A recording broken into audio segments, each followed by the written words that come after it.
Okay, beta. So today we are going to start the new chapter. The name of that chapter is the atomic structure. And atomic structure में जो आज हम सीखेंगे थोड़ा इसका basic portion सीखेंगे और इसमें मॉडल्स पे भी आएंगे. सब एटॉमिक पार्टिकल्स के बारे में सीखेंगे. केमिकल बॉन्डिंग से भी पहले एटॉमिक स्ट्रक्चर आता है, बट इन ऑर्डर कि आपको थोड़ा सा बॉन्डिंग इजी लगता है बच्चों को और कुछ बहुत थोड़ा बहुत आपने पढ़ा हुआ भी था तो हमने बॉन्डिंग पहले करवा दी है. तो atomic structure now will study. This is a very easy chapter. तो बच्चा सबसे पहले हम एटम के बारे में बात करते हैं. क्या लगता है आप लोगों को कि एटम क्या होता है?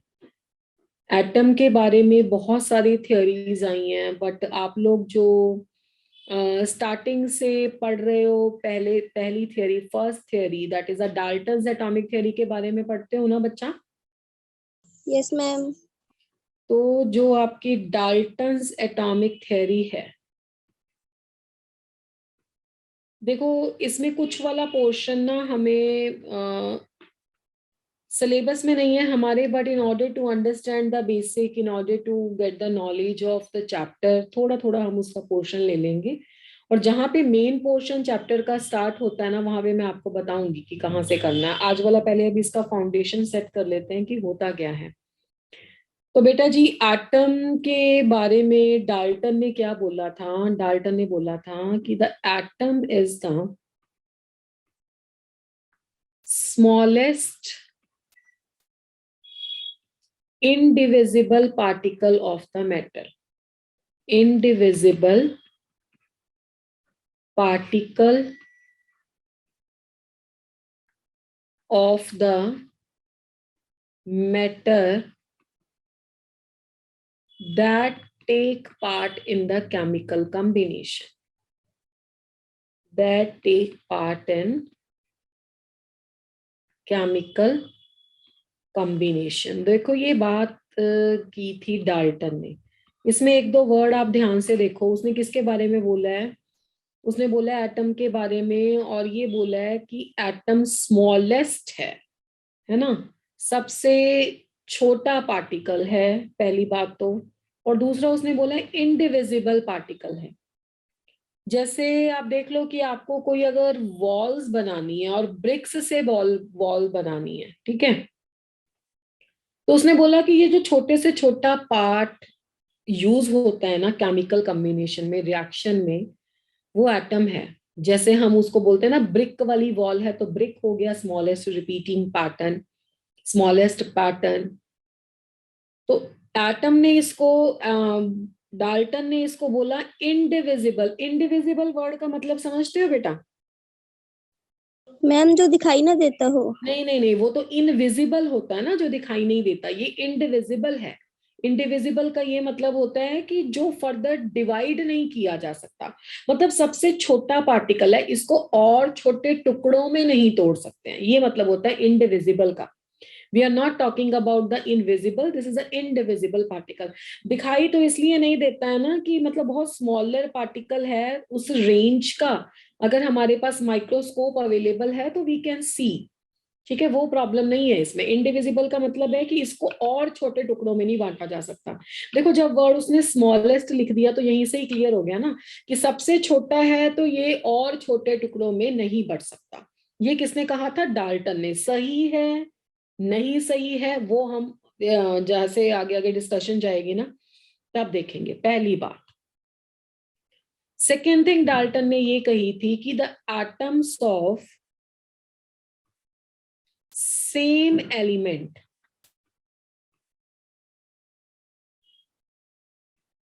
are identical in all respects. In all respects, that is shape, size, etc.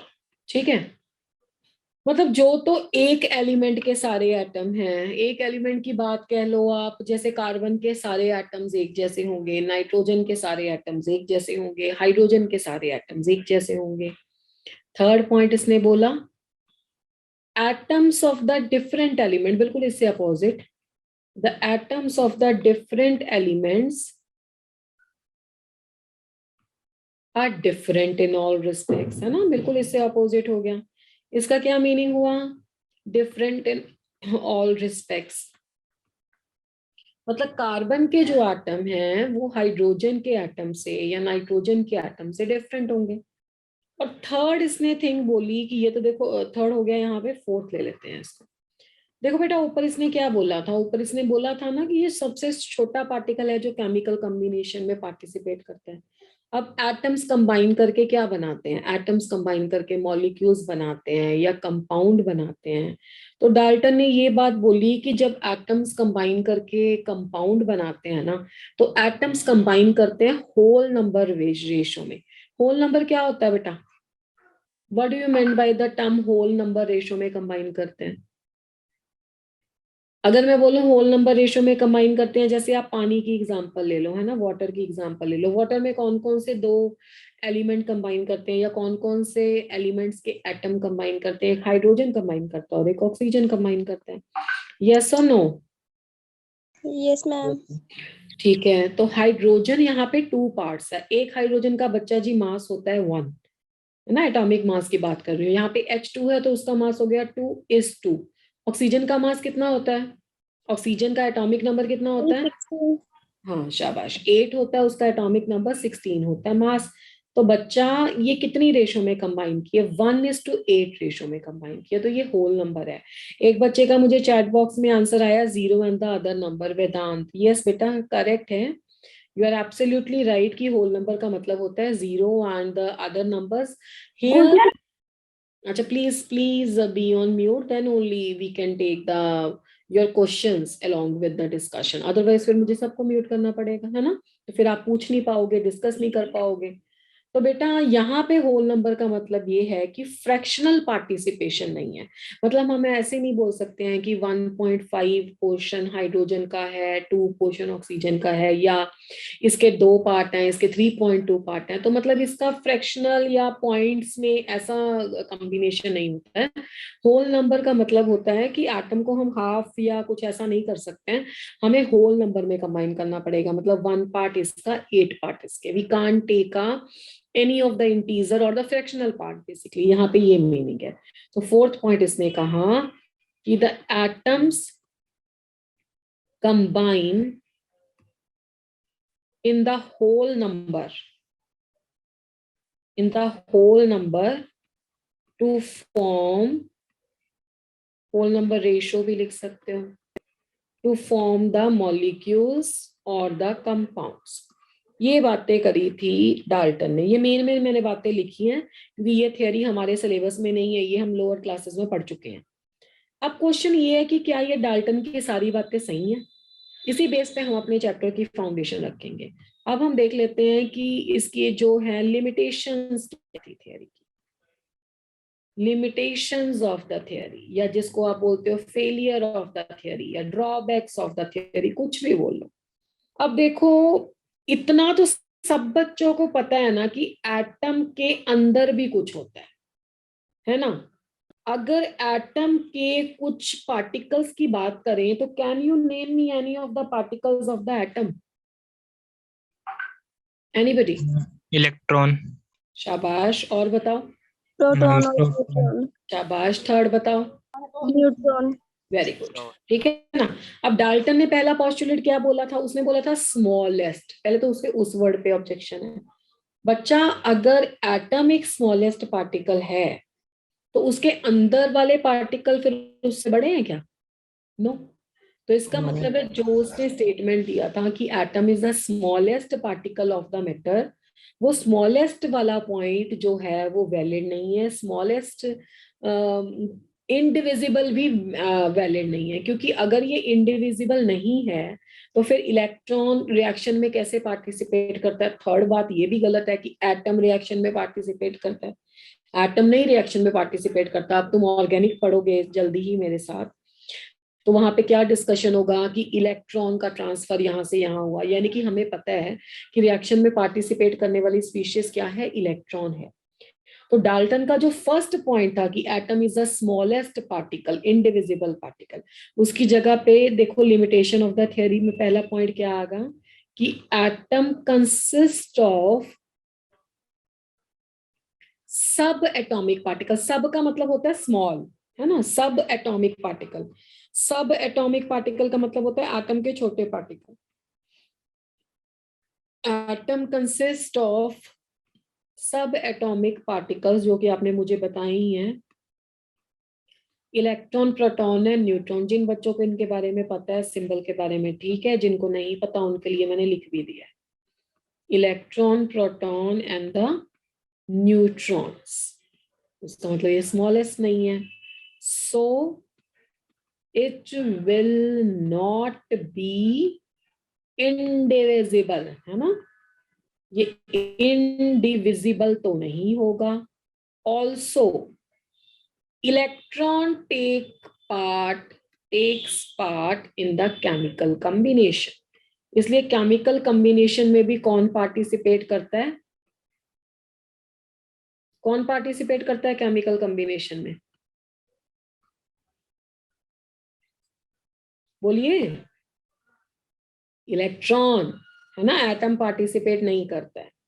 चलो, दूसरा पॉइंट इसने बोला था atoms of the same element are same in all respect and the different elements are different in all respects. आप लोगों ने isotopes का नाम सुना है? सुना है कि नहीं? Yes ma'am. Very good. Isotopes क्या होते हैं? These are the atoms of the same element. These are the atoms of the same elements which are having the same atomic number, same Z, that is the atomic number, but different mass number. ठीक है, A atomic number को Z लिखते हैं और mass number को A लिखते हैं। Same Z, that is the atomic number, but different mass number A. Hydrogen के 3 आइसोटॉप होते हैं, हाइड्रोजन 1,1, हाइड्रोजन 1,2, हाइड्रोजन 1,3। जिनके नाम होते हैं, एक को हम हाइड्रोजन ही बोल देते हैं जो 1,1 वाला है, इसको हम ड्यूटेरियम बोलते हैं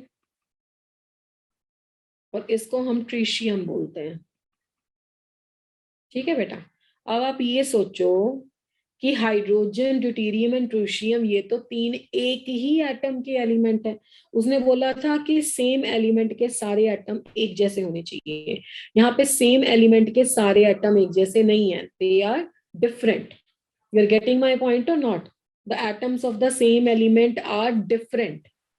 जबकि उसकी पॉइंट क्या था कि एक जैसे एटम, सेम एलिमेंट के सारे एटम एक जैसे होने चाहिए। ये तो हाइड्रोजन तो एक ही है, पर हाइड्रोजन की प्रॉपर्टीज, ड्यूटेरियम की प्रॉपर्टीज और ट्रिशियम की प्रॉपर्टीज अलग अलग हैं। तो इसका मतलब है इसका सेकंड पॉइंट भी वैलिड नहीं है। यस और no? Yes ma'am. Third point देख लो।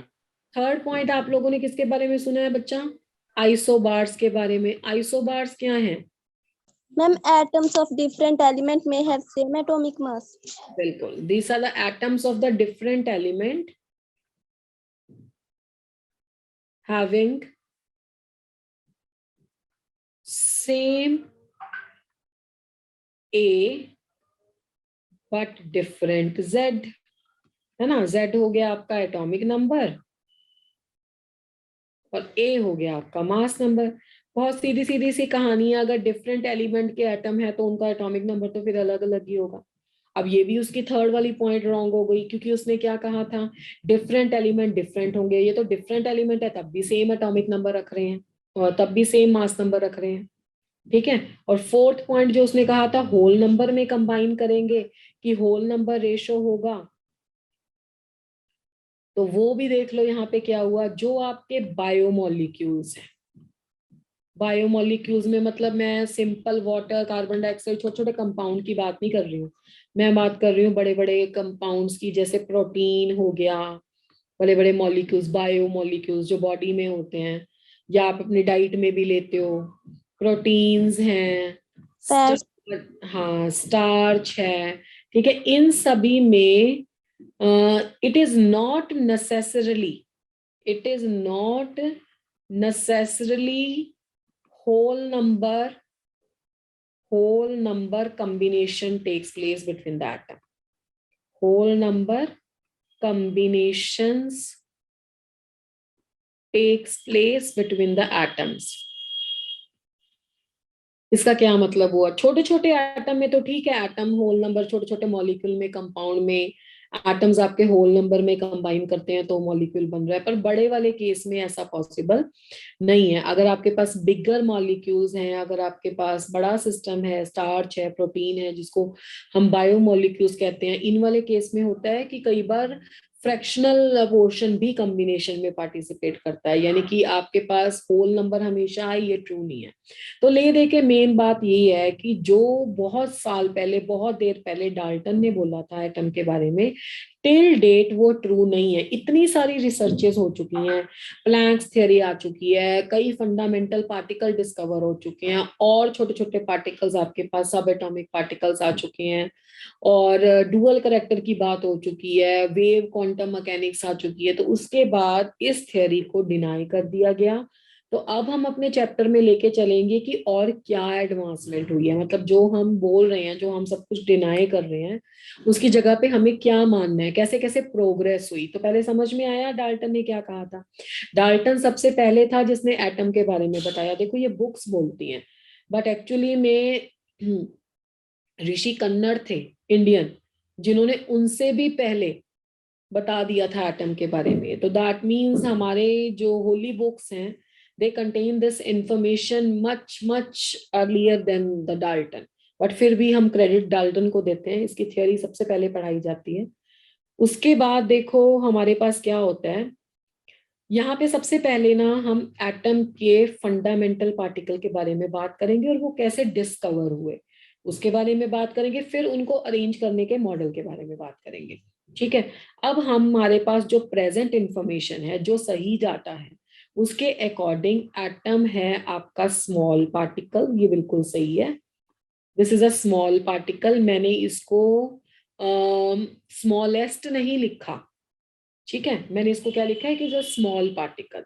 कितना स्मॉल है, जैसे आप कॉपी पे लिख रहे हो ना, आप अपने कॉपी पे लिखते लिखते हर लाइन की एंड पे एक डॉट लगाते हो, ठीक है, कितने हजारों है, जितने आपकी बाल की थिकनेस है, उसमें 1 लाख, आपके उतनी थिकनेस में 1 लाख एटम्स होंगे, ठीक है, या उससे भी 1 लाख गुना छोटा, जितनी उसकी थिकनेस आएगी, इतना छोटा एटम है।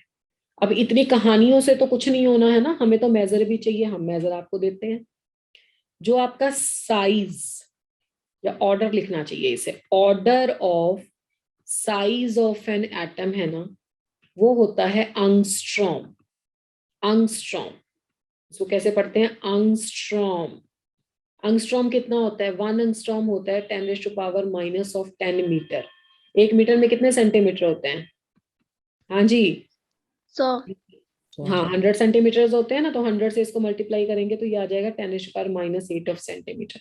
अब ये देखो इतना छोटा है, अब तो तुम्हारे पास मेजर भी आ गया, 1/1 डाल के 10 जीरोस, या 1/1 फिर 8 zeros, that is in centimetres. इतना छोटा है एटम।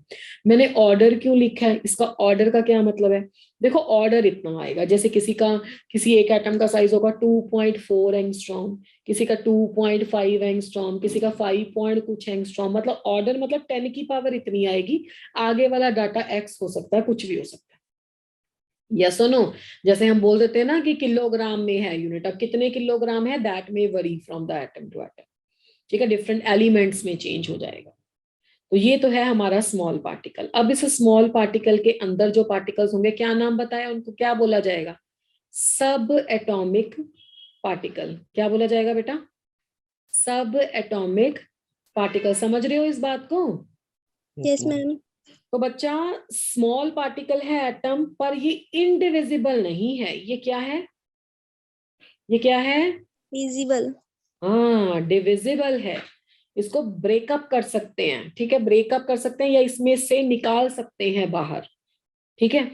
इसके बीच में जो पार्टिकल प्रेजेंट है वो उसमें उससे भी स्मॉल होंगे और उनका नाम है सब atomic particle. Sub atomic particle में पहले तो आता है आपका इलेक्ट्रॉन, फिर आता है आपका प्रोटॉन, और फिर आपका आता है न्यूट्रॉन। ठीक है, यहां पे भी मैं एक डिस्कशन करूंगी। इलेक्ट्रॉन को E माइनस लिखा जाता है, प्रोटॉन को E प्लस भी लिख सकते हो, और वो पॉजिट्रॉन हो जाएगा। आप इसकी टेंशन मत लो, आप इसको लिखो या तो P प्लस या H प्लस। H प्लस भी प्रोटॉन का सिंबल है। हाइड्रोजन में एक इलेक्ट्रॉन एक प्रोटॉन होता है, अगर इलेक्ट्रॉन निकाल दिया तो H प्लस बन गया, ये प्रोटॉन हो गया। न्यूट्रॉन को लिखते हैं N01। ठीक है, चार्ज इसका 0 होता है, 1 इसका अप्रोक्सीमेटली मास लेते हैं। ये इलेक्ट्रॉन, प्रोटॉन और न्यूट्रॉन के सिंबल हैं।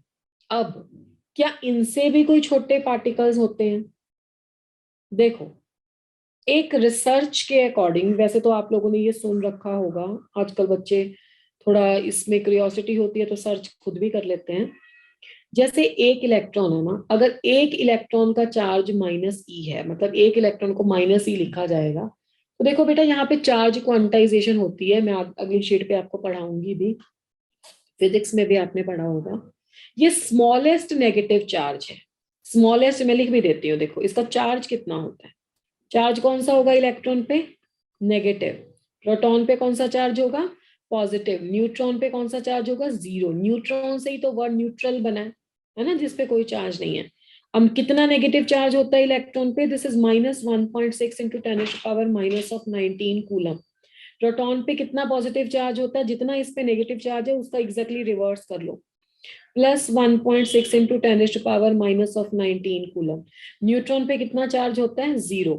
अगर हम इसके मास की बात करें तो इलेक्ट्रॉन का मास होता है 9.1 इंटू 10⁻31 किलोग्राम। प्रोटॉन का मास होता है 1.672 इंटू 10⁻27 किलोग्राम। न्यूट्रॉन का मास इससे थोड़ा सा ज्यादा होता है, यानी कि न्यूट्रॉन सबसे हैवियर होता है इसमें से, 10⁻⁻27 किलोग्राम। ये 672 होता है, ये 675 होता है। ठीक है, अब ये तो बात होगी इसके डाटा की। ठीक है, कि किस किस पे कितना कितना चार्ज है, कितना कितना मास है। अगर एक इलेक्ट्रॉन पे चार्ज -E हो, यानी कि इसको बोलेंगे smallest unit of negative charge. Smallest negative charge, smallest negative charge. Smallest negative charge एक इलेक्ट्रॉन पे कितना है? -E। इसको बोलते हैं unit negative charge. Unit negative charge. अब कोई भी नेगेटिवली चार्ज स्पीशीज हो, उस पे कितना चार्ज होगा? -N into E। और यहाँ पे N क्या होगा? आपका होल नंबर होगा, 1 2 3 4 up to so on. 1 2 3 4 up to so on. तो कहने का मतलब हुआ सबसे छोटा नेगेटिव चार्ज है -E। अगर कोई और नेगेटिवली चार्ज स्पीशीज है तो उस पे चार्ज होगा -NE। अगर कोई पॉजिटिवली चार्ज स्पीशीज है तो उस पे चार्ज होगा +N इंटू E। इसको बोलते हैं चार्ज क्वांटाइजेशन। मैं इस शीट को शिफ्ट कर दूं, इस स्लाइड को? Yes ma'am. किसी को पूछना तो नहीं है यहाँ से कुछ? नो, कर दो। कर दिया बच्चा। Q को ना +-NE लिखते हैं। +-NE इसको बोला जाता है क्वांटाइजेशन ऑफ चार्ज। क्या बोला जाता है? Quantization of charge. अब क्वांटाइजेशन ऑफ चार्ज का मतलब क्या है? जैसे देखो, सब बच्चों को पता है कि सोडियम पे कितना चार्ज होता है? प्लस चार्ज होता है। Yes ma'am. सुनो, ठीक है, अब सोडियम पे कितने प्लस चार्ज है? कितने प्लस हैं? 1 2 3, 1, तो N की वैल्यू 1 है ना। मैग्नीशियम पे कितना प्लस चार्ज होता है? 2 मैम 2+। हाँ, तो N की वैल्यू 2। एल्यूमिनियम पे कितना चार्ज होता है? +3, तो N की वैल्यू कितनी है? 3। अच्छा, तो अब इस पे कितना टोटल चार्ज आएगा? N के फार्मूला तुम्हें क्या लिखाया प्लस में? +NE। तो फर्स्ट वाले केस में 1E आ जाएगा, सेकेंड वाले केस में 2E आ जाएगा, और थर्ड वाले केस में 3E आ जाएगा। और E की वैल्यू कितनी है वो भी तुम्हें पता है, कितनी है? 1.6 into 10⁻⁻19 coulomb. 2 into 1.6 into 10⁻⁻19 coulomb. Coulomb charge का यूनिट होता है बेटा। 1 इंटू 1.6 इंटू 10⁻⁻19 कूलम। हाँ या ना? इसी तरह से ठीक है बेटा, अगर इसी तरह से नेगेटिव चार्ज ले लें Cl पे -1 होता है, ऑक्सीजन पे -2 होता है, नाइट्रोजन पे -3 होता है। तो यहाँ पे N की क्या वैल्यू आ गई, 1 2 एंड 3।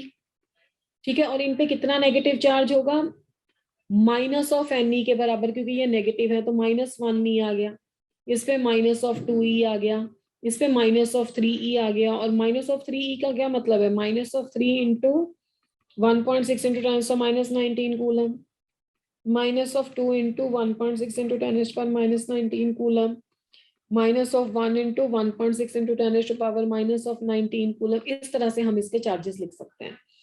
ठीक है, अब देखो इसमें बेटा, ये है क्वांटाइजेशन ऑफ चार्ज का मतलब, समझ में आई बात।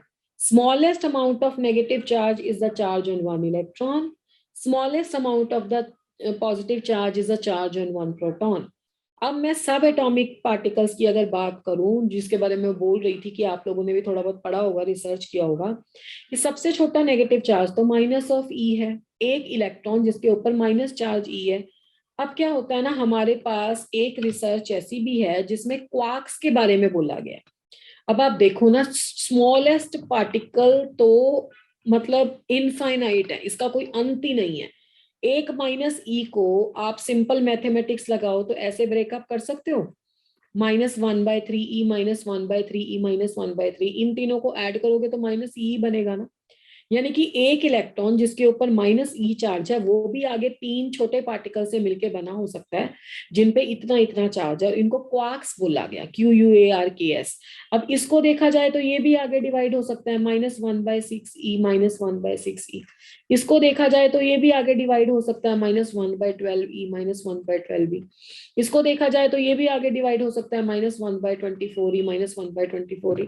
तो स्मॉलेस्ट पार्टिकल अल्टीमेटली कौन सा है वो तो अभी कोई बोल ही नहीं सकता, मतलब छोटे से छोटा पार्टिकल कॉस्मिक वर्ल्ड में प्रेजेंट है। ठीक है, मतलब जिसके लिए एक स्टेटमेंट मैं बोल देती हूँ हमेशा कि half of everything is possible. किसी का भी हाफ ऑफ करते चले जाओ, ये कभी एंड होगा ही नहीं। आप इसको सीरीज को बढ़ाते चले जाओ, कभी एंड तक पहुंचोगे ही नहीं। बट क्यों हम इन्हीं 3 पार्टिकल को सब एटॉमिक पार्टिकल बोलते हैं, क्योंकि जो आपका इलेक्ट्रॉन, प्रोटॉन एंड न्यूट्रॉन है ना, ये इंडिपेंडेंटली एग्जिस्ट करते हैं एटम में। मतलब इलेक्ट्रॉन के बारे में रिसर्च हो चुकी है पूरी, इलेक्ट्रॉन की एग्जिस्टेंस के बारे में कोई डाउट नहीं है। इलेक्ट्रॉन रिएक्शन में पार्टिसिपेट करता है, उसकी एनर्जी को रिकॉर्ड किया गया है, ऐसे ही प्रोटॉन और न्यूट्रॉन। और जो आपके क्वार्क या और छोटे पार्टिकल है ना, जिसको मैं बोल रही हूँ कि इनफाइनाइट होंगे, ये इंडिपेंडेंटली एग्जिस्ट नहीं करते। मतलब 3 क्वार्क मिलके हमेशा एक इलेक्ट्रॉन बनाएंगे। क्वार्क की इंडिपेंडेंट एग्जिस्टेंस नहीं है, ये हमें पता है कि ये आगे किसी से बना हो, पर अगर इंडिपेंडेंटली देखा जाए, देखा किसे जा सकता है, रिएक्शन में पार्टिसिपेट कौन कर सकता है, क्वार्क नहीं कर सकता, वो इलेक्ट्रॉन कर सकता है। तो इंडिपेंडेंट एग्जिस्टेंस अभी तक, मतलब अभी तक जिसको, ये तो 3, ये सब आपको मेरी बात समझ में आ रही है ना बेटा, ये सब कंबाइंड फॉर्म में एग्जिस्ट करते हैं, पर अल्टीमेटली दिखता कौन है हमें, इलेक्ट्रॉन। अब बना तो ये किसी से भी हो, पर अगर हम उसे आइसोलेट ही नहीं कर सकते, अगर हम उसे रिएक्शन में ही नहीं करवा सकते, तो फिर हम उसे सब एटॉमिक पार्टिकल नहीं मानेंगे। इसलिए ये थियोरी चाहे जितनी मर्जी बड़ी हो, टिल डेट, देखो आगे कोई रिसर्च हो जाए वो बात अलग है, till date we have to study the 3 sub atomic fundamental particle. Sub atomic के साथ हम एक और वर्ड लिख सकते हैं, फंडामेंटल। फंडामेंटल वर्ड का मीनिंग होता है हर जगह है, हर एटम में है। ठीक है, these are the electron, proton and the neutron.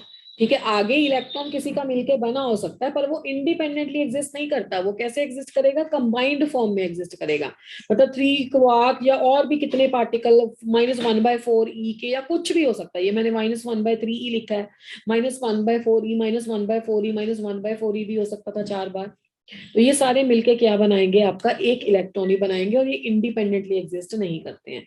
इसलिए हम अपनी स्टडी इस चैप्टर की रिस्ट्रिक्ट रखेंगे up to these 3 particle, electron, proton and neutron.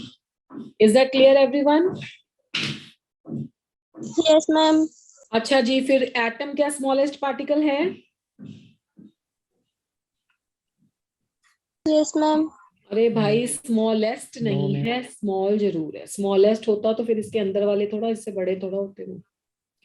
Atom small particle है, डिविजिबल है, इसके अंदर भी पार्टिकल हैं, वो सब एटॉमिक पार्टिकल हैं, जिनको हम इलेक्ट्रॉन, प्रोटॉन या न्यूट्रॉन्स बोलते हैं।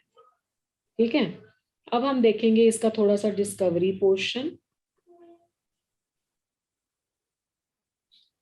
डिस्कवरी पोर्शन में जो आपका इलेक्ट्रॉन है, इलेक्ट्रॉन की डिस्कवरी का क्रेडिट जाता है जे थॉमसन को। जो आपका प्रोटॉन है, इसकी डिस्कवरी का क्रेडिट जाता है गोल्डस्टोन को। जो आपका न्यूट्रॉन है, उसकी डिस्कवरी का क्रेडिट जाता है जेम्स चैडविक को। अब इनकी डिस्कवरी हुई कैसे, थोड़ा बहुत इसको स्टडी करते हैं। तो सबसे पहले आया था जे थॉमसन। जे थॉमसन ने किया था डिस्चार्ज ट्यूब एक्सपेरिमेंट।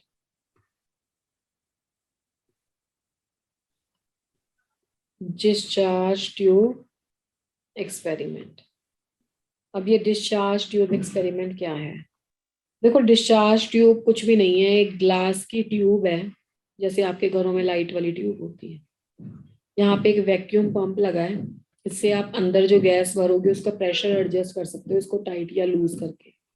ठीक है, ये ट्यूब को ऐसे बंद कर दो और इसके बाद इस पे 2 इलेक्ट्रोड लगे होते हैं।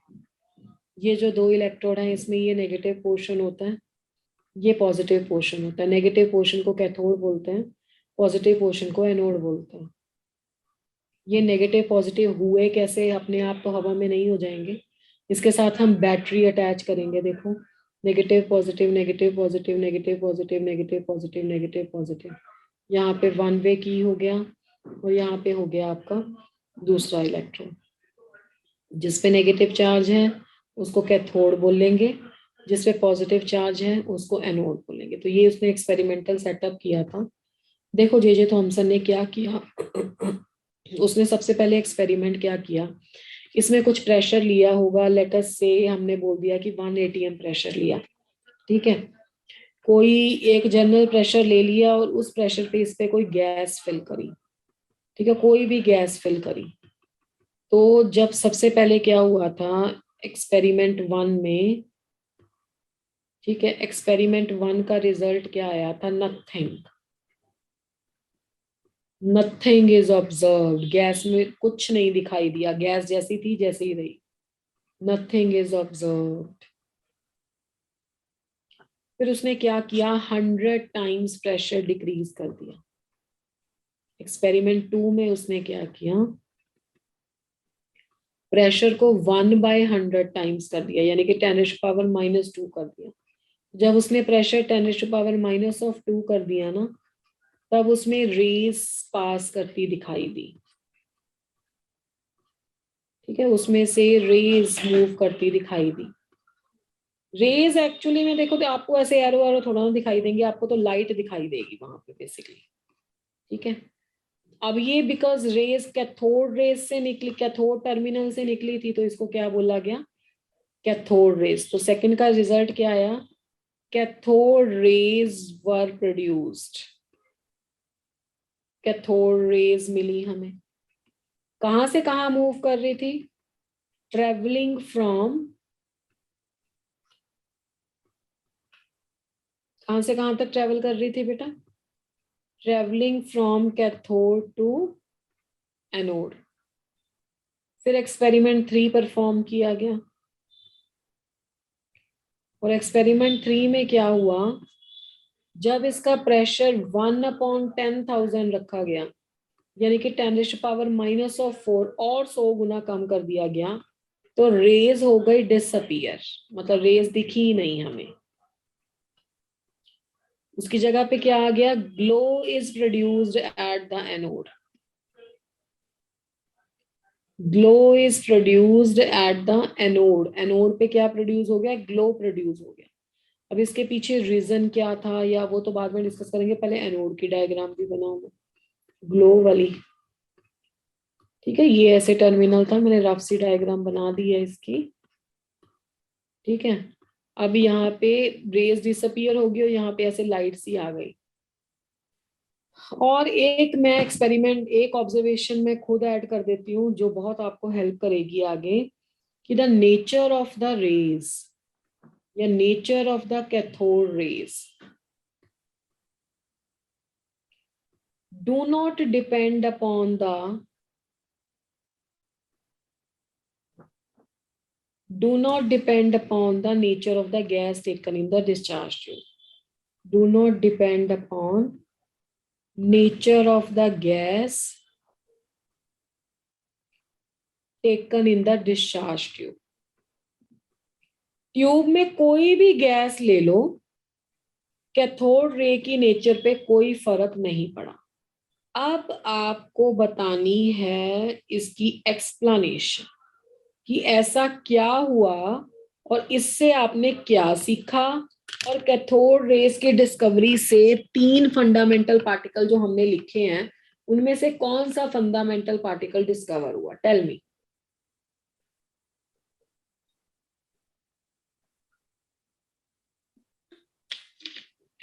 Yes, anybody? क्या समझ में आया इससे? जब टेम्परेचर सॉरी प्रेशर, यहाँ पे मैं एक और भी लिख देती हूँ, पोटेंशियल भी लिख देती हूँ। जैसे जब कैथोड रेस का एक्सपेरिमेंट हुआ था ना, जहाँ पे जैसे 10,000 वोल्ट पोटेंशियल अप्लाई किया था, ठीक है, ये पोटेंशियल अप्लाई किया हुआ है। हाँ जी, पहले जब 1 pressure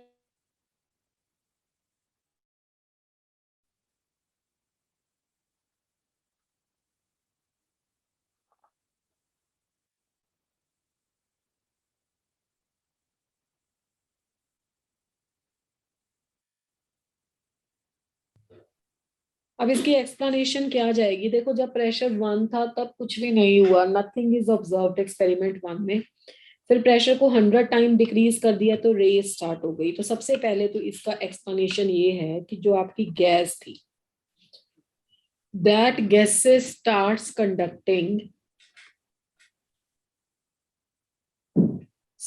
conducting at low pressure. जब लो प्रेशर होता है तो गैसेस कंडक्ट करना स्टार्ट करती हैं।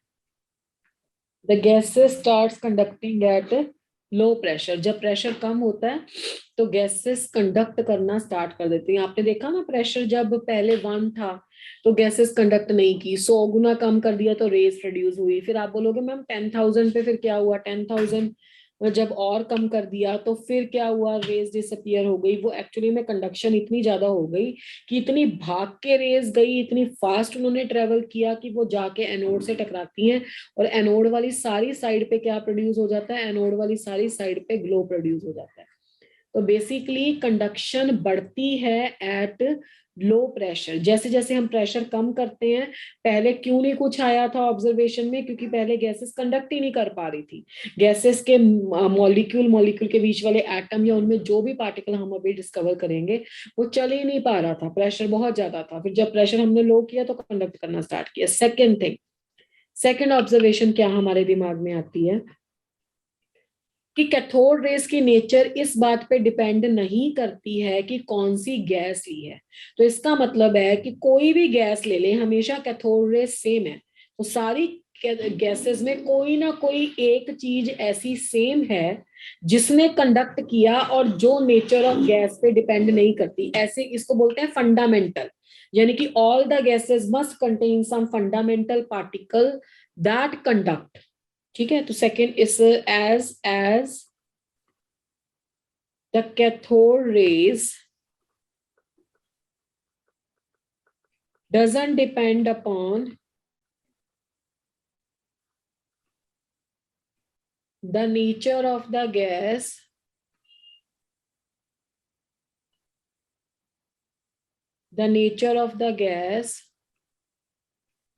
taken in the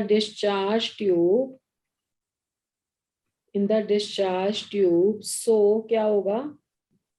क्योंकि कैथोड रेस की नेचर इस बात पे डिपेंड ही नहीं करती कि कैसी गैस ली है। सो all the gases contain fundamental constituent particle of the matter. यानी कि सब गैसेस में कोई ऐसा पार्टिकल है जो कंस्टिट्यूएंट फंडामेंटल पार्टिकल है मैटर का, मतलब सब में कॉमन है। अब वो पार्टिकल क्या है, वो कैसे देखा गया? तो देखो, ये जो आपकी कैथोड रेज थी ना, ये आपकी कैथोड रेज थी। कैथोड रेज के रास्ते में अगर हम इलेक्ट्रिक फील्ड अप्लाई कर दें, इलेक्ट्रिक फील्ड क्या होता है? Negative and the positive plates separated by certain distance, this is electric field. ये नेगेटिव है, ये पॉजिटिव है, ये तो आपके कैथोड और एनोड हो गए। तो जो कैथोड रेज पहले तो चल रही थी स्ट्रेट लाइन में, ये कुछ हम पढ़ रहे हैं properties of the cathode raise, properties of the cathode raise. अब कैथोड रेज ट्रेवल होती हैं स्ट्रेट लाइन में, cathode rays travel in the straight line. पहले कहां पे जा रही थी? स्ट्रेट लाइन में। when the electric field is applied, when the electric field is applied, the rays got deflected toward the positive pole of that, toward the positive terminal, got deflected toward the positive plate। अब ये positive plate की तरफ मुड़ गई, positive plate की तरफ मुड़ गई तो वो क्या शो करता है? It shows they are made up of negatively charged particle, made up of negatively charged particle। इसका मतलब है कैथोड रेज किससे मिलके बनी है? नेगेटिवली चार्ज पार्टिकल से मिलके बनी है, और वो कंस्टिट्यूएंट वो कंडक्ट करता है यहाँ पे, कॉल्ड एज इलेक्ट्रॉन। उसको क्या बोलते हैं? इलेक्ट्रॉन बोलते हैं। दैट इज कैथोड रेज और कुछ भी नहीं है। Cathode raise are the streams of fast moving electron, cathode rays are the streams of fast moving electron। cathode rays और कुछ भी नहीं है, ये fast moving electron की stream को ही बोलते हैं। ठीक है, तो इसका ये मतलब हुआ, जैसे मैंने हाइड्रोजन गैस ली, अब हमने वहां पे कुछ पोटेंशियल अप्लाई किया, वो पोटेंशियल क्या करेगा? पहले तो हाइड्रोजन को तोड़ेगा, ठीक है, इसका हाफ ले लेते हैं मॉलिक्यूल, इसको डिसोसिएट किया, तो डिसोसिएट करने के बाद लिए इसको डिसोसिएशन एनर्जी दी, ये हाइड्रोजन में बदल गया। उसके बाद इसको आयनाइजेशन एनर्जी दी, तो हाइड्रोजन प्लस में कन्वर्ट हो गया और इलेक्ट्रॉन आ गया। तो यानी कि हाइड्रोजन गैस में से बेसिकली हमारे पास क्या मिला, जिसको हम बोलते हैं fundamental constituent of matter, that is electron. ऐसे ही लेटर सपोज मैंने ऑक्सीजन गैस ली, अब ऑक्सीजन को भी पहले डिसोसिएट किया होगा, O आया होगा, फिर उस पर आयनाइजेशन एनर्जी सप्लाई की होगी, तो O प्लस प्लस इलेक्ट्रॉन, तो यहाँ पे भी हमें क्या मिल गया? इलेक्ट्रॉन। यानी कि बेसिकली ये तो गैस ली आपने ट्यूब में, ठीक है, ये जो पार्टिकल है ये कंडक्ट करता है, the particle that conduct, that particle move. तो यानी कि कैथोड रेज और कुछ भी नहीं है, कैथोड रेज से जो डिस्कवरी हुई थी वो इलेक्ट्रॉन की हुई थी। तो basically discovery of cathode rays he discovery of electron है, क्योंकि हर किसी गैस में मूव करने वाला पार्टिकल क्या है? आपका इलेक्ट्रॉन है। अब वहां पे पोटेंशियल अलग अलग लगा होगा। क्यों पोटेंशियल अलग अलग लगा होगा? देखो, हाइड्रोजन को एटम में ब्रेक करने के लिए अलग एनर्जी चाहिए, क्योंकि हाइड्रोजन हाइड्रोजन में सिंगल बॉन्ड है। ऑक्सीजन को ब्रेक करने के लिए O में अलग एनर्जी चाहिए, क्योंकि ऑक्सीजन ऑक्सीजन में डबल बॉन्ड है। ठीक है, तो there may be the different amount of the ionisation energy and the dissociation energy in all the cases, but ultimately the particle that is obtained is a electron. Always be on mute when you are taking a class. How you people are behaving? I told you 100 times you have to be on mute. Okay, so the ultimate particle that is conducting, that is your electron. तो cathode rays और कुछ भी नहीं है, ये actually में fast moving electrons की stream है। Is that clear? Yes, sir. बाकी कुछ प्रॉपर्टीज में आप ये भी लिख सकते हो कि cathode rays have the mechanical energy, have the mechanical energy. Cathode rays के रास्ते में अगर छोटा सा मैकेनिकल व्हील लिख दिया जाए, टॉय व्हील जिसको आप बोलते हो, तो वो घूमने लग जाता है, इसका मतलब है इसमें मैकेनिकल एनर्जी है। Cathode raise have the you can say, या प्रोड्यूस हीटिंग इफेक्ट, गर्म कर देती हैं जिस मेटल पे फॉल करती हैं, प्रोड्यूस हीटिंग इफेक्ट। ऐसे ही इसका पेनिट्रेशन इफेक्ट भी है, आयनाइजेशन इफेक्ट भी है। कैथोड रेज ही एक्स रेज प्रोड्यूस करती हैं, cathode rays produce X rays, यही एक्स रेज हैं। तो मेन कहने का मतलब ये है कि जो आपकी डिस्कवरी ऑफ इलेक्ट्रो है, कैथोड रेज है, CR, discovery of the cathode rays है, वही है discovery of proton, led to the discovery of, sorry not proton, electron. ठीक है, तो डिस्चार्ज ट्यूब एक्सपेरिमेंट से मिला था इलेक्ट्रॉन। ठीक है, और बेसिकली उस एक्सपेरिमेंट में किसी भी गैस में से इलेक्ट्रॉन को डिसोसिएट करके पहले गैस को फिर आयनाइज करके निकाला गया था, जो बेसिकली कंडक्ट करता है। तो ये हो गया आपका discovery of electron complete. After that discovery of proton को बहुत ज्यादा नहीं पढ़ेंगे। Regarding the discovery of proton, this is very easy. थोड़ा सा चेंज उसी के एक्सपेरिमेंट में किया था गोल्डस्टेन ने, और आपके पास रिजल्ट आया था। डिस्कवरी ऑफ प्रोटॉन के लिए ना कैथोड को परफोरेटेड ले लिया था। परफोरेटेड मींस विद होल्स, आप इतना इसको ऐसे बोल लो सिंपल लैंग्वेज में। ये आपका कैथोड है, सब कुछ सेम। ये आपका एनोड है, और यहाँ पे क्या ले लिया, बाकी पोटेंशियल डिफरेंस लगा दिया यहाँ पे, और यहाँ पे हो गया आपका वैक्यूम पंप। अब यहाँ पे परफोरेटेड कैथोड ले लिया, perforated cathode is used, perforated cathode is used. अब ये परफोरेटेड कैथोड का मतलब क्या होता है? इसका मतलब है विद होल्स, है ना, थोड़े थोड़े बीच में छेद रख दिए। अब जब इस तरीके से कैथोड रेस ट्रेवल कर रही थी, कोई गैस बीच में ले ली, सेम वैसे ही, तो कुछ रेज ना आपको बैकवर्ड डायरेक्शन में भी जाती दिखाई देंगी। ये जो आपकी बैकवर्ड डायरेक्शन में जाती रेज थी, इनको क्या बोला गया, ये कौन सी रेज है? एनोड रेज, क्योंकि ऐसे लगा कि ये किस टर्मिनल से निकली होंगी, अपोजिटली चार्ज टर्मिनल से, मतलब पॉजिटिवली चार्ज टर्मिनल से। कैथोड पे नेगेटिव चार्ज था ना, तो ये पहले क्यों नहीं दिखाई दी? क्योंकि यहाँ पे हमने ऐसा नहीं रखा था ना कैथोड पहले, इसमें से लीकेज हुई होगी और ये कुछ इस तरह से ट्रेवल करती हुई ऑपोजिट मिली होंगी। तो इसको थोड़ा सा लिख देते हैं। In the discharge tube experiment, tube experiment,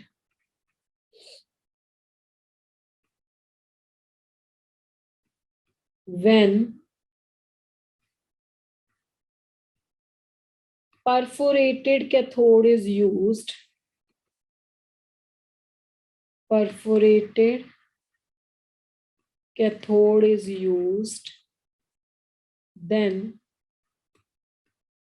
rays can be seen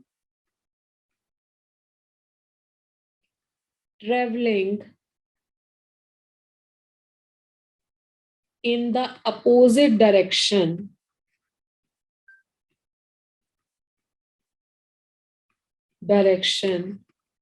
from anode toward cathode. As these rays originates from the anode,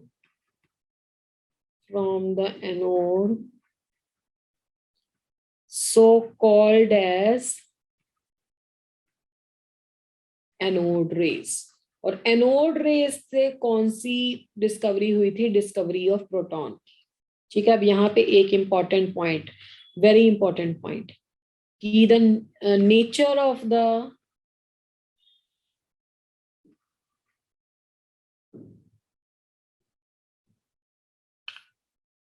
anode rays depends upon the type of the gas taken, depends upon type of the gas taken in the taken in discharge tube. Unlike cathode rays, unlike cathode rays, यानी कि anode raise की nature इस बात पे depend करती थी कि gas कौन सी ली है। ऐसा कैथोड रेज में नहीं होता था। एनोड रेज जैसे जैसे गैस चेंज होती थी उनकी नेचर भी चेंज होती थी। ठीक है, उसको कैसे एक्सप्लेन करेंगे? देखो, अगर हमने ली हाइड्रोजन गैस तो हुआ तो अब भी वही होगा जो पहले हुआ था। इज इट क्लियर और नॉट? समझ में आ रहा है भाई? Yes ma'am. हाइड्रोजन को पहले डिसोसिएट किया होगा तो H बना होगा। ये सारा काम जितनी एनर्जी डिसोसिएट करने के लिए चाहिए या आयनाइजेशन एनर्जी चाहिए, ये जो हम पोटेंशियल लगा रहे हैं उस पे, ये वो कर रहा है, या जो आपका प्रेशर भी है बीच में, मतलब इसको एनर्जी दे दी गई। आप बस इतना समझो, अभी डिसोसिएट कर दिया तो H बन गया। उसके बाद इस पे कुछ आयनाइजेशन एनर्जी सप्लाई की तो ये H प्लस बन गया और इलेक्ट्रॉन आ गया। तो इलेक्ट्रॉन ने तो कौन सी रेस बना दी? कैथोड रेस बना दी। अब बाकी आपके पास पॉजिटिवली चार्ज पार्टिकल क्या बचा? यहाँ पे प्रोटॉन बचा। अब ये तो तब की बात है जब तुमने गैस कौन सी ली? हाइड्रोजन। मान लो अब तुमने ऑक्सीजन ले ली। ऑक्सीजन के केस में क्या होगा? ऑक्सीजन के केस में भी अभी O आएगा। ठीक है, इस पे आयनाइजेशन एनर्जी सप्लाई की, O प्लस हो जाएगा और इलेक्ट्रॉन आ जाएगा। तो इलेक्ट्रॉन ने तो अभी भी क्या बना दी? Cathode rays. इसीलिए तो कैथोड रेज गैस पे डिपेंड कर ही नहीं रही, क्योंकि कैथोड रेज कौन कंस्टिट्यूट कर रहा है? इलेक्ट्रॉन कंस्टिट्यूट कर रहे हैं। तो अगर कैथोड रेज आपके इलेक्ट्रॉन कंस्टिट्यूट कर रहे हैं तो इसका मतलब है कैथोड रेज की नेचर गैस पे डिपेंड ही नहीं करेगी, क्योंकि इलेक्ट्रॉन तो सब में सेम है। अब ये आपके पास अब प्रोटॉन नहीं है, ये कौन सा हो गया? ऑक्सीजन का आयन हो गया। अब मुझे बताओ, ये दोनों सेम है क्या? No ma'am. बताओ। नो। तो यहाँ पे एनोड रेज आएंगी ऑक्सीजन आयन के कारण, यहाँ पे एनोड रेज आएंगी प्रोटॉन के कारण। तो यानी कि हम ये बात लिख सकते हैं कि anode rays are movement of gaseous ion as it will be different in all the gases, as it will be different in all the gases, so nature of the anode rays, depends upon the type of gas taken in the tube. Depend upon type of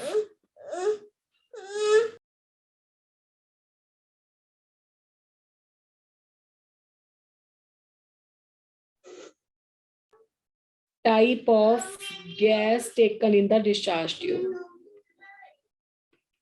Taken in the discharge tube. ठीक है, इसलिए जो इसकी nature है, gas कैसी ली है discharge tube में, इस पे डिपेंड करती है एनोड रेज की नेचर। और दूसरी बात, एनोड रेज कब है प्रोटॉन की डिस्कवरी? देखो ये भी बहुत इंपॉर्टेंट है यहाँ पे। एनोड रेज प्रोटॉन की डिस्कवरी तब है जब हाइड्रोजन गैस ली। जब आपने ऑक्सीजन गैस ली तब थोड़ा ना प्रोटॉन मिला, तब आपको कौन सा आयन मिला? Oxygen gas. तो यहाँ पे ये भी लिखना इंपॉर्टेंट है। Anode rays led to the discovery of proton if the gas taken in the discharge tube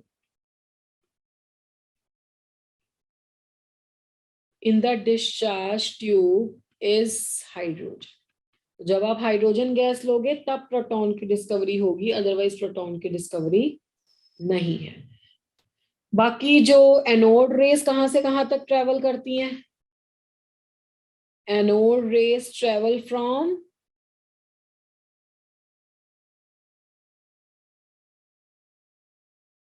positive to negative terminal, है ना? क्योंकि ये प्रोटॉन से मिलके बनी है या कोई भी आयन से मिलके बनी है। तो इस तरह से डिस्कवरी हुई थी प्रोटॉन की। हाँ जी, इलेक्ट्रॉन और प्रोटॉन की डिस्कवरी क्लियर है सभी को? Yes ma'am. Yes ma'am. Yes, बाकी ma'am. जो आपका है न्यूट्रॉन की डिस्कवरी एक्सीडेंटल है। Neutron acid discharge tube experiment से डिस्कवर नहीं हुआ था। न्यूट्रॉन की डिस्कवरी से पहले जे थॉमसन ने इन दोनों पार्टिकल्स को एटम में रखने के लिए मॉडल दिया था, तो वो इससे पहले आता है। तो सबसे मॉडल क्या होते हैं? Model of an atom is the arrangement of the sub atomic particle inside the atom, कि वो कैसे पड़े हैं। Models of an atom, these are these describe the arrangement, describes the arrangement of subatomic particles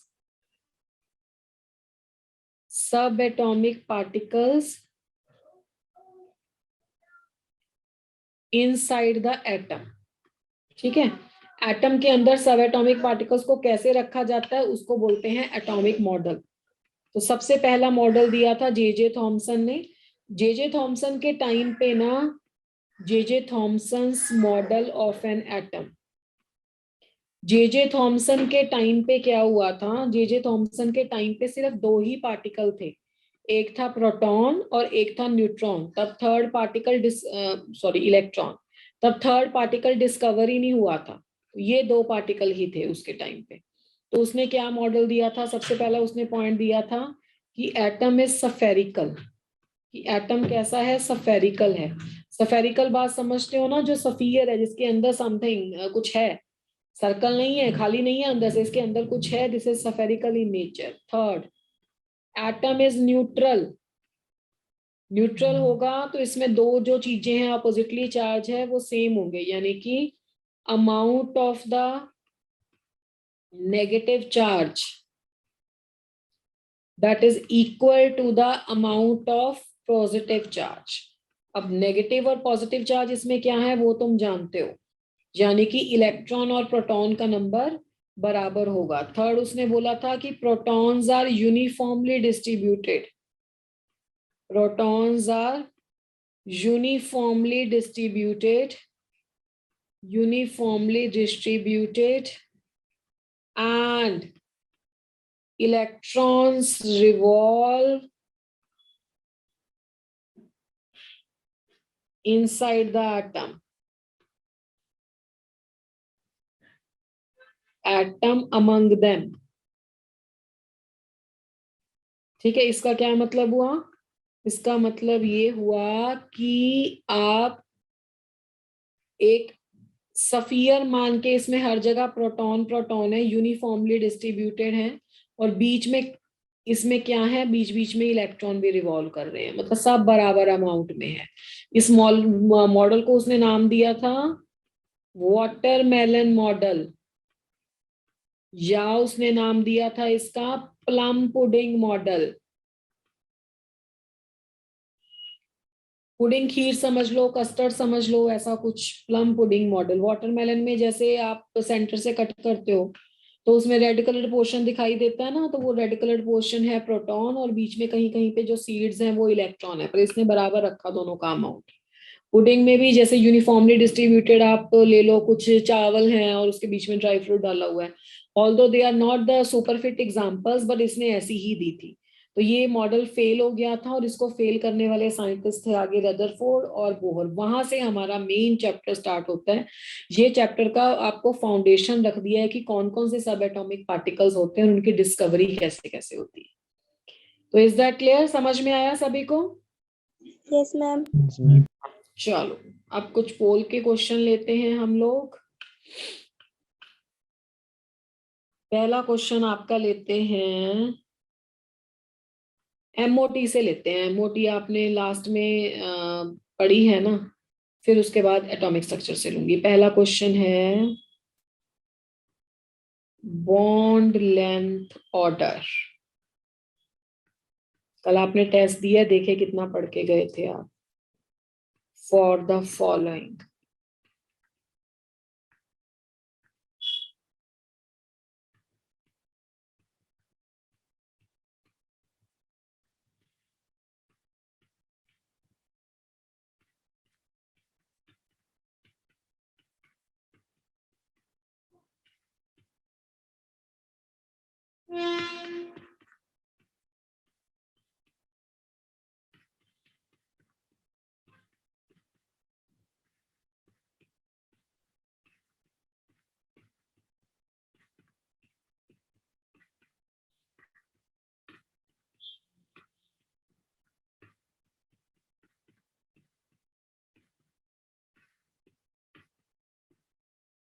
try to give the answer quickly.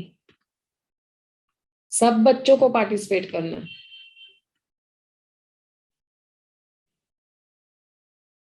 हाँ जी Paul, visible है ना?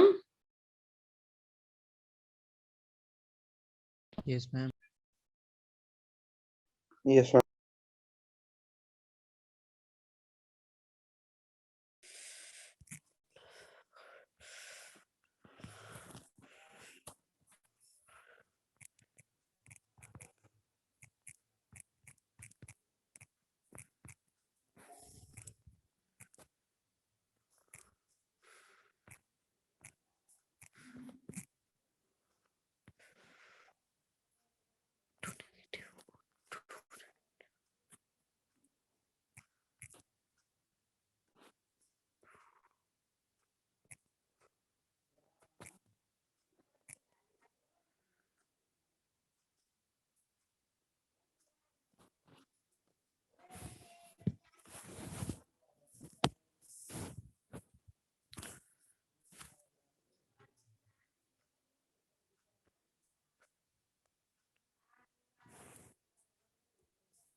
Let's check out the answer, किसने सही दिया है। पहले बॉन्ड ऑर्डर का order बताओ क्या होगा।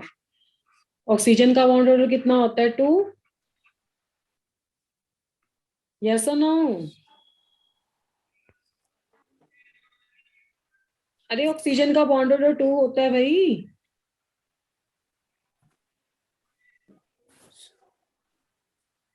Why you people are Yes, not ma'am. saying? O2 plus का 2.5 हो जाएगा, O2 2 प्लस का 3 हो जाएगा, O2 माइनस का 1.5 हो जाएगा, O2 2 माइनस का 1 हो जाएगा। बताया था ना आपको, प्लस में 0.5 ऐड करते चलो, माइनस में 0.5 सब्ट्रैक्ट करते चलो। तो सबसे ज्यादा बॉन्ड ऑर्डर O2 प्लस का है, और बॉन्ड लेंथ बॉन्ड ऑर्डर के इनवर्सली प्रोपोर्शनल होती है, तो O2 प्लस लास्ट में आएगा। O2 प्लस 2, तो 2 लास्ट में है, फिर उसके बाद O2 2 प्लस आएगा, O2 2 प्लस। तो पहले चलो इसका ऑर्डर लगा लेते हैं अपनी तरफ से। O2 2 प्लस लास्ट में आएगा, ठीक है, फिर O2 प्लस आ गया, फिर उसके बाद 3 आ गया, यानी कि O2 माइनस, और फिर या B option is correct. 6 students ने सही आंसर दिया।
इसमें भी सिर्फ 8 स्टूडेंट ने सही आंसर दिया है क्लास में से, जबकि आपको इसके स्टार्टिंग में ही चैप्टर के बता दिया था।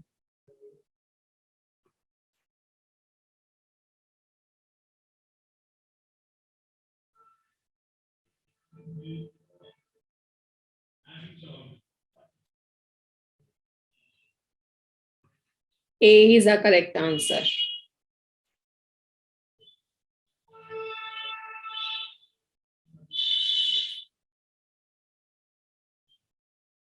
Now the next question is, Yes, ma'am.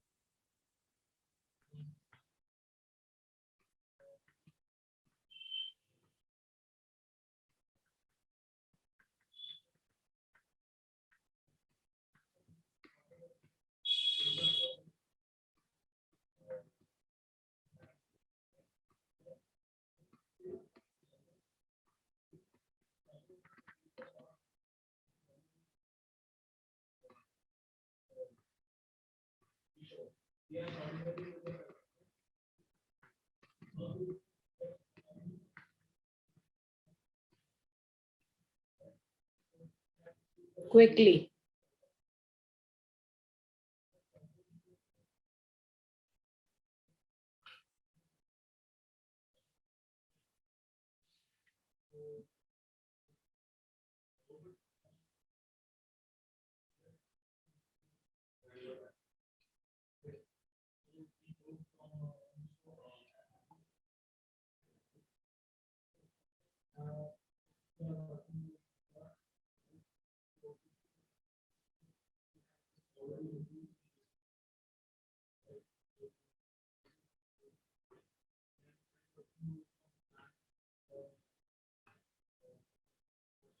Yes, and this question -3 है तो -3 into आएगा smallest charge on electron. तो that option B is correct, not first one, क्योंकि माइनस है तो नेगेटिव वाला लेना है, बाकी तो दोनों ऑप्शंस नहीं आएंगे। तो ओके बेटा, this is all about for today.